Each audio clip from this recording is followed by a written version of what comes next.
All right, welcome back. We continue live right here at Pittsburgh CW. Bob Pompeani with you until 11 o'clock at 412-575-2600. Lines are jammed. Let's go to Jim in Murraysville. Hey, Jim, welcome. Hey, Bob. Thank you for taking my phone call. Yes, so sir. I wanted to talk about the Penguins. Obviously, I'm not going to go off like a broken record like everybody else has been doing. They're either saying that they're up to a horrible start and they're going to play bad for the rest of the season, or it's only 2 games in. I think we're in uncharted territory right now. Obviously, Ryan Reeves has been non-existent to this point, so I'm really expecting him to step up sometime. Well, he only got 7 minutes last night, too, Jim. It's hard to be a factor when you're never on the ice, you know? Yeah, you're correct about that, but Malkin was also targeted late in the game, and nothing happened. Nothing came about that. I would like to see him, kind of step up in his enforcer role, even though it was just the second game of the season. Mm-hmm. I want him to set an example early on. That's what I want to see. But I'm also looking forward to seeing the Penguins play. I'm really looking forward to seeing how Ryan Gensel is going to play out throughout the rest of the season. I think he's going to be an interesting hockey player to watch. But obviously, like I said before, we're only 2 games in, and it's going to be a long season. We still have 80 games to go. Absolutely, and they're going to be different. This roster will not even look the same when it comes to March. So that's one thing for sure. And Jake Gensel is really in his first full season. So I would expect things are. And the one thing that if you're Mike Sullivan, when things go bad, you tend to, like most coaches, want to change the chemistry of in game, and you can make different lineup moves and line changes.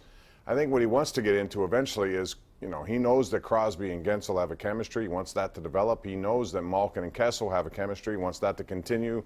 But if they don't get the results they're looking for, you're going to see some line changes in game, and we'll see what that.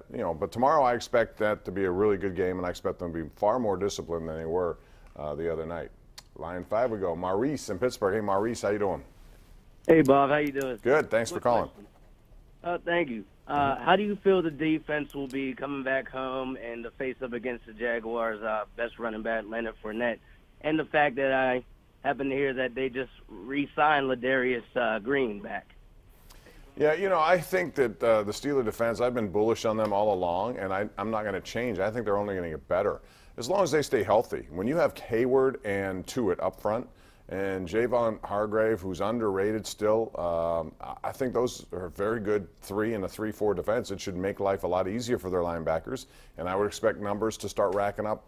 And I also expect, because of the pressure those 7 will get, that the secondary, even though it still has some issues, I think is going to get progressively better. So I do expect them to be very good. They allowed 9 points on the road. I know Flacco stunk. I know that offense is in trouble in Baltimore, it looks like, but still. You go down to Baltimore, rivalry game, and you allow just 9 points. That's pretty good work, and I think it's only going to get better. Let's go to Don in Tampa, Florida. Hey, Don, how you doing? Hey, Bob, how you doing? Well, hey, good. I was wondering, down in Tampa here, we were wondering why the Steelers didn't try to sign a good backup quarterback. I feel that that's the most important position. I mean, that's great. They signed the cornerbacks to Hayden and all that. But they could have gotten maybe tried to sign Kaepernick, or maybe got Shaw or somebody that can win games. Because, let's face it, I don't think Landry Jones can win games. I don't know. He got in, he did okay last year, and I think they believe that he can. And not if he has to be the starter for a half of a season or longer, that's different.